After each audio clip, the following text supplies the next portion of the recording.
কিভাবে ঘরে বসে হাঁটু ব্যথা নিরাময় করবেন। হাঁটু ব্যথার জন্য ঘরোয়া প্রতিকারগুলো কি, এমন প্রশ্ন বহু মানুষের মনের মধ্যে রয়েছে। বিশেষ করে তারা বড় হওয়ার সাথে সাথে একজন ব্যক্তির বয়স বাড়ার সাথে সাথে হাঁটু ব্যথা সবচেয়ে সাধারণ রোগগুলির মধ্যে একটি। ঘন ঘন শারীরিক ক্রিয়াকলাপ, খাদ্যাভ্যাসের পরিবর্তনের সাথে আমাদের বয়স বাড়ার সাথে সাথে স্ট্রেসও বাড়ে, সেই কারণে বেশ কিছু কারণে হাঁটুর ব্যথা হয়। তো কিভাবে আপনি ঘরোয়া টিপস অ্যাপ্লাই করে এই হাঁটু ব্যথা সারাবেন, সেটাই আমি আজকে এই ভিডিওতে আলোচনা করব। একটু ইন্ট্রোডাকশন পর্বতে জেনে নিই যে হাঁটু ব্যথা কী কারণে হয়।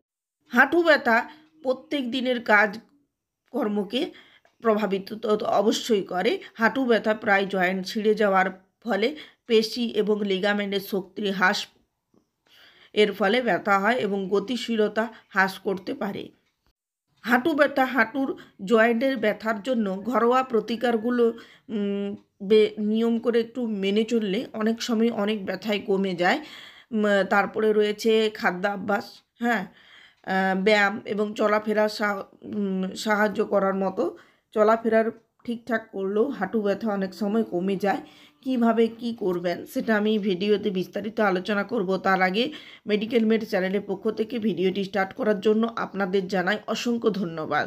আপনি যদি এই চ্যানেলে নতুন আছেন, অতি অবশ্যই চ্যানেলটিকে সাবস্ক্রাইব করে দেন, পাশে থাকা বেল বাটনটি প্রেস করে দেন আর অল নোটিফিকেশান অপশানে ক্লিক করতে ভুলবেন না। তার কারণ আমি প্রতিদিন নিত্য নতুন টিপস, মানে স্বাস্থ্য সম্পর্কিত বিভিন্ন আলোচনা এবং টিপস নিয়ে কথা বলি। তো সেগুলো আপনার ফোনে নোটিফিকেশান আকারে পেয়ে যেতে অবশ্যই চ্যানেলটিকে সাবস্ক্রাইব করে রাখবেন।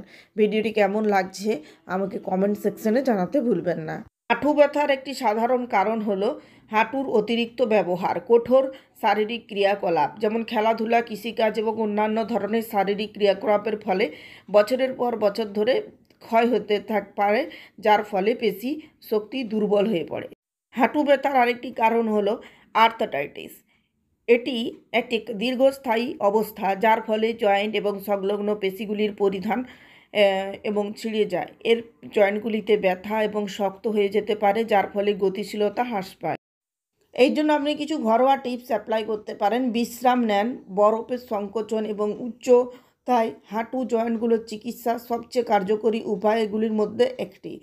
এটি এক ব্যাপক চিকিৎসা পরিকল্পনা সম্পাদন করা এবং অনুসরণ করা সহজ হয়। আপনি যখন বহুদিন ধরে হাঁটু ব্যথায় কষ্ট পাচ্ছেন, তখন আপনাকে অবশ্যই ডক্টরের শরণাপন্ন হতে হবে।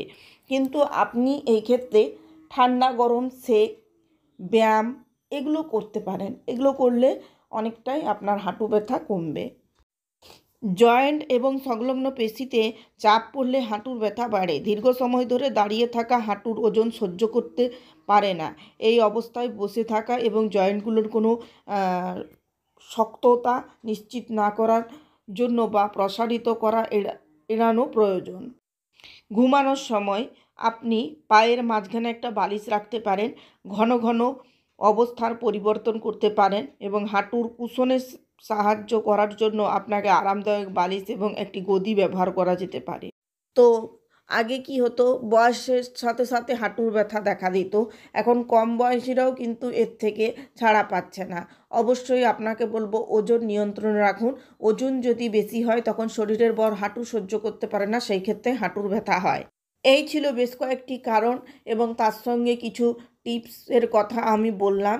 এগুলো অ্যাপ্লাই করুন, আপনার হাঁটুর ব্যথা কিন্তু সেরে যাবে। আর খুব তেল জাতীয় ভোজ্য খাবার খাবেন না। খাবার নর্মাল খাবার খাওয়ার চেষ্টা করুন, রিচ খাবার খাবেন না। হাঁটু যাদের ব্যথা আছে ওপরে বসুন, নিচে পা ভাঁজ করে বসবেন না। আর সবথেকে বেশি কার্যকরী হচ্ছে ঠান্ডা গরম সেক। এই সেকে কিন্তু ব্যথা অনেকটাই উপশম হয়। তাতেও যদি সমস্যার সমাধান না হয় অবশ্যই ডক্টরের শরণাপন্ন হন। আজকের এই ভিডিওটি আপনার কেমন লাগলো আমাকে জানাতে ভুলবেন না। ভিডিওটি ভালো লাগলে লাইক, শেয়ার, কমেন্ট করতে ভুলবেন না। পরের দিন দেখা হবে নতুন কোনো টপিকের সাথে।